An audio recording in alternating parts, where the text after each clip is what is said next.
봉독한 말씀을 보면 성막에 들어갈 부품들에 관한 그런 말씀입니다.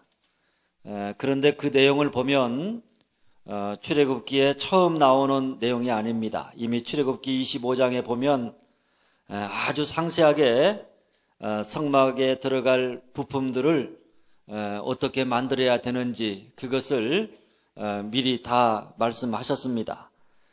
그럼에도 불구하고 오늘 말씀은 만드는 물건에 따라서 그 재료는 무엇을 쓰고 그 크기와 모양은 어떻게 해야 하는지 마치 처음 이야기하는 것처럼 그렇게 아주 상세하게 반복해서 말씀하고 있는 것을 보게 됩니다. 여러분 성경에 왜 이렇게 똑같은 내용의 이야기를 두 번 반복해서 그것도 처음 이야기하는 것처럼 이렇게 상세하게 기록하고 있는가? 유명한 주석학자인 매튜니는 이렇게 해석합니다. 그것은 하나님의 사랑과 우리의 믿음을 위해서이다.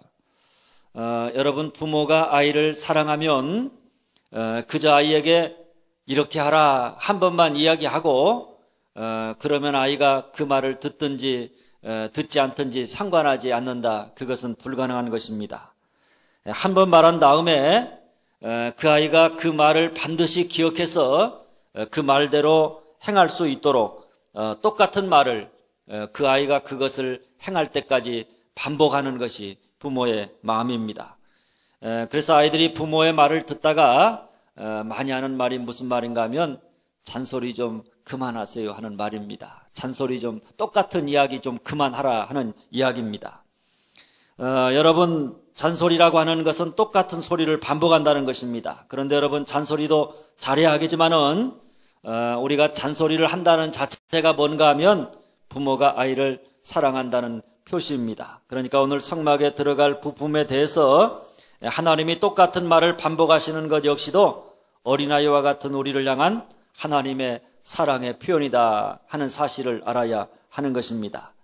하나님은 똑같은 말을 수십 번 반복하시더라도 우리가 그 하나님의 말씀을 마음판에 새겨서 그 말씀을 기억하면서 그 말씀대로 순종하며 살아간다. 그러면 똑같은 말을 수십 번 반복해도 전혀 지겹게 여기지 아니하시는 우리에 대한 사랑이 크신 분이시다 하는 말씀입니다.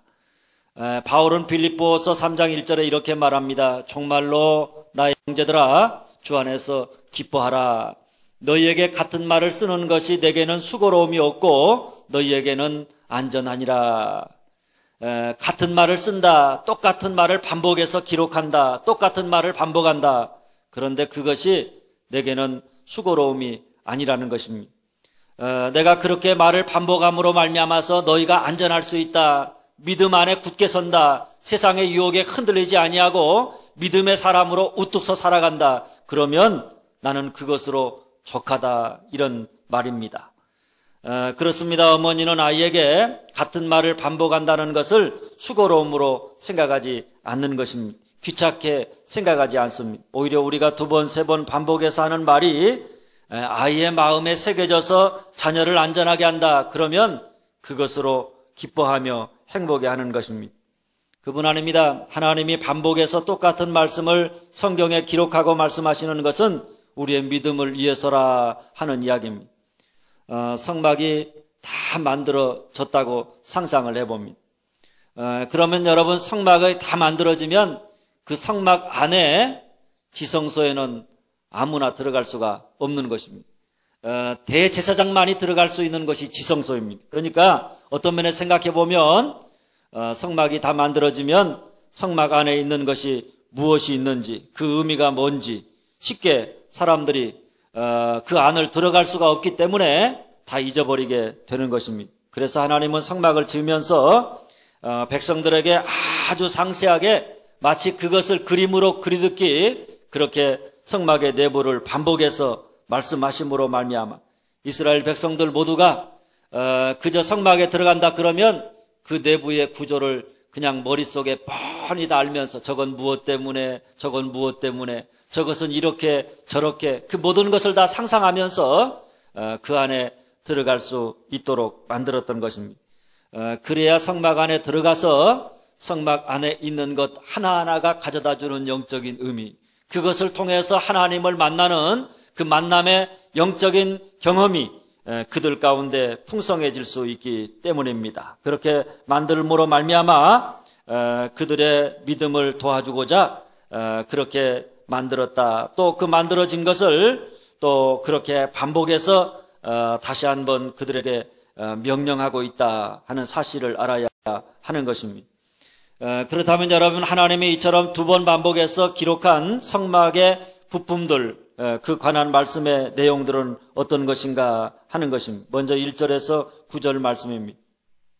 1절에서 9절 말씀에 보면 성막 안에 가장 중요한 세 가지를 만들라고 명하는 것을 보게 됩니다. 하나님의 성막은 오늘로 말하면 주님의 교회입니다. 그런데 성막이 성막으로서 존재하려면 거기에 반드시 있어야 되는 정말 중요한 세 가지가 있습니다. 그것은 오늘 교회로 하여금 교회되게 하는 가장 중요한 요소와 마찬가지입니다. 그게 뭔가 하면 언약궤가 있고 속죄소가 있고 그룹들이 있어야 하는 것입니다.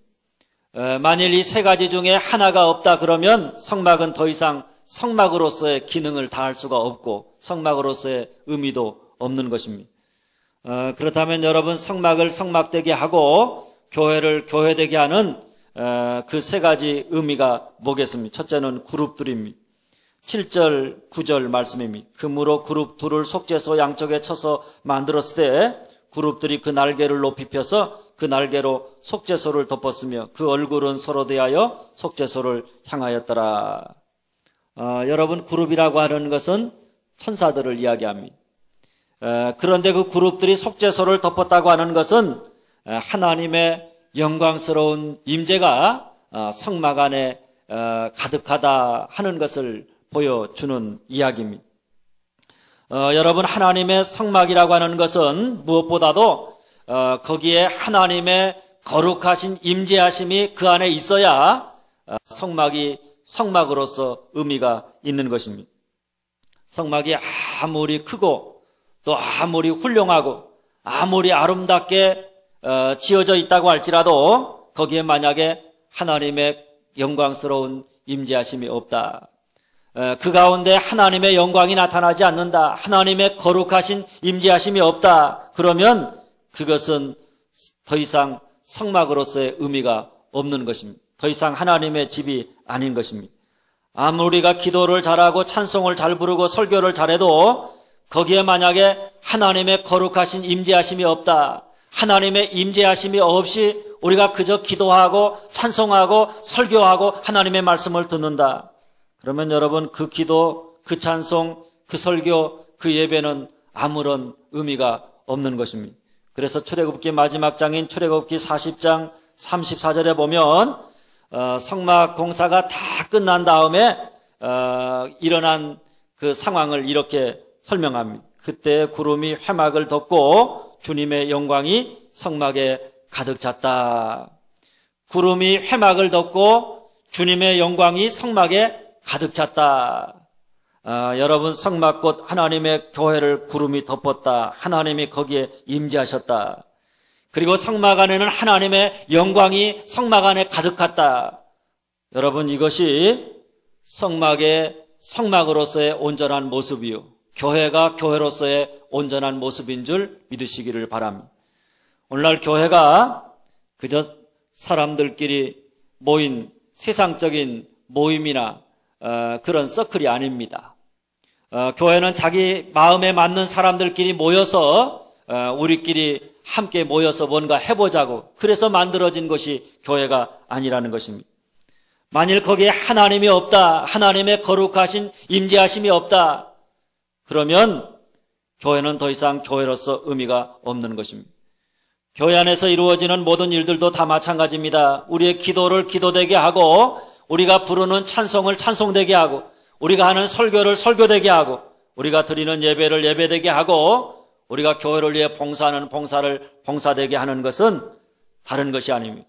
거기에 하나님의 거룩하신 임재가 있기 때문인 줄 믿으시기를 바랍니다.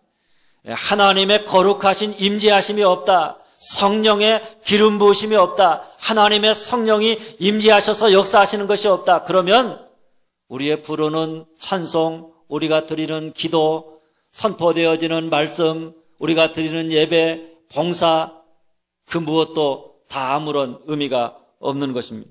그러므로 우리는 항상 교회에 드나들 때마다 교회 안에서 모든 성도들이 하나님의 영광을 보게 되기를 갈망하고 그것을 위해서 기도하는 자가 되어야 하는 것입니다. 그뿐 아니라 우리가 교회 안에서 무슨 일 하든지 간에 거기에 성령의 거룩하신 임재하심이 나타나기를 우리가 사모하면서 갈망하면서 그런 마음 가지고 하나님의 성령이 여기에 임하시옵소서, 주님이 역사하시옵소서, 이렇게 우리가 간절한 마음으로 사모하고 그 마음을 가지고 우리가 기도하고 찬송하고 말씀을 전하고 봉사하고 또 교회 안에서 이것저것 우리에게 맡겨준 사명을 감당해야 하는 줄 믿으시기를 바랍니다. 둘째는 증거의 계미, 1절 말씀입니다. 부살렐이 조각목으로 궤를 만들었으니. 여러분, 궤라고 하는 것은 언약궤입니다. 증거의 궤. 그 안에는 여러분이 잘 아는 것처럼 세 가지가 들어있죠. 뭐가 들어있습니까? 하늘의 만나, 그 다음에 모세의 쌍난 지팡이, 그리고 십계명이 새겨진 2개의 돌비입니다. 이 중에 가장 중요한 것이 2 돌판입니다. 그래서 증거의 궤라 이렇게 이야기하는 것입니다. 그런 여러분, 성막 안에 증거의 궤가 있다고 하는 것은 성막은 어떤 곳이냐? 하나님의 말씀을 들을 수 있는 곳이다. 하나님의 말씀이 그 안에서 살아서 역사해서 하나님의 말씀이 선포되어지는 것이